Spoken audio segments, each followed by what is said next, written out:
मौत के सौदागर से शुरू हुआ था।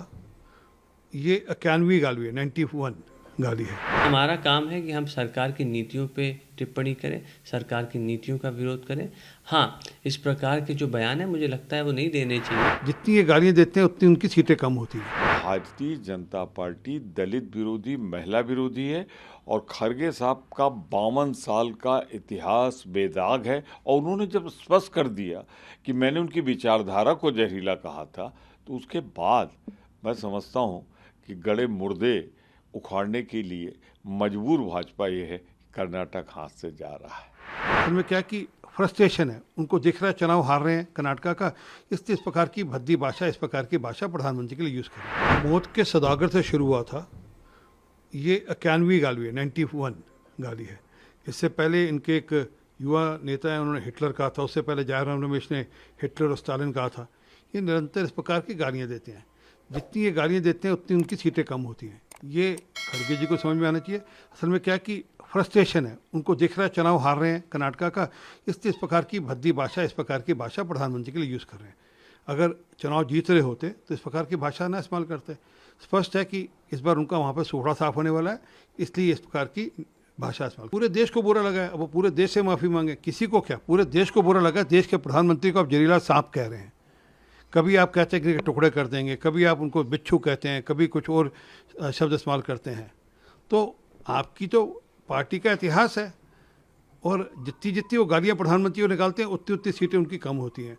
सर, उनको माफ़ी पूरे देश से मांगनी चाहिए, क्योंकि देश के प्रधानमंत्री को उन्होंने जहरीला सांप बोला है। हम लोग किसी के ऊपर व्यक्तिगत टिप्पणी करने में विश्वास नहीं रखते, लेकिन ये बात भी सच है कि जिस प्रकार से भारतीय जनता पार्टी समाज में जहर बोलने का काम कर रही है, पिछले 9 साल में उन्होंने हमारे देश को पीछे ढकेलने का काम किया है। लेकिन हमारा काम है कि हम सरकार की नीतियों पे टिप्पणी करें, सरकार की नीतियों का विरोध करें।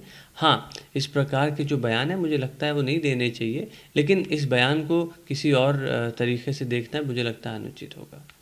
बीजेपी की चिंता एक, हिमाचल उनके हाथ से निकल गया, दिल्ली उनके हाथ से निकल गया, पूर्वोत्तर राज्यों में मोदी जी के नेतृत्व में हर जगह सीटें कम हुई हैं, जबकि उन्होंने ऐसे गठबंधन किए जो गठबंधन देश हित में नहीं मानते थे वो पहले। इन सब के बाद भी जो हालत कर्नाटक की है ना, उसने विचलित कर दिया है मोदी जी और उनकी पार्टी को। वहाँ मिस्टर 40% से ध्यान हटाने के लिए शुरू से दलित विरोधी रही है भाजपा, महिला विरोधी रही है। खुद तो अपने यहाँ दलित अध्यक्ष नहीं बना सकते।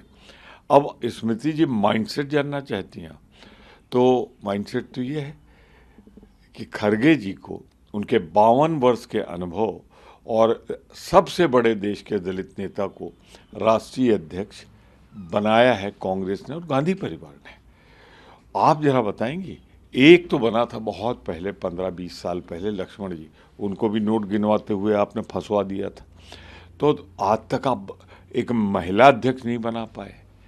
तो भारतीय जनता पार्टी दलित विरोधी, महिला विरोधी है और खरगे साहब का 52 साल का इतिहास बेदाग है। और उन्होंने जब स्पष्ट कर दिया कि मैंने उनकी विचारधारा को जहरीला कहा था, तो उसके बाद मैं समझता हूँ कि गड़े मुर्दे उखाड़ने के लिए मजबूर भाजपा ये है कि कर्नाटक हाथ से जा रहा है।